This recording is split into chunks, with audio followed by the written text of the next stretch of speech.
everyone, this is Alex from Senieer. Today we're back with another OEB video, so let's get started. Today our topic is the vital role of Occupational Exposure Banding OEB 45 in assigning chemical hazard for workplace safety. Occupational Exposure Banding OEB data collection is a vital step in assigning the toxic of chemical substance for determining approach exposure band for workplace safety.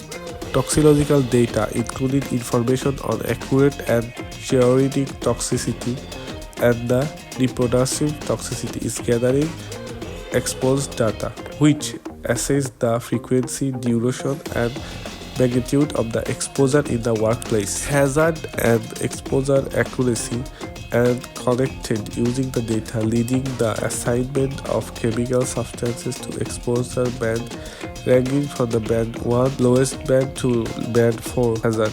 Throughout documentation for collection data ensure transparency and faculty effective decision making in implement control measurement to protect worker health and safety. If you have any inquiry related pharmaceutical line, solid dosage forum, liquid line, powder line, packaging line, you can contact Senieer. Thanks for watching.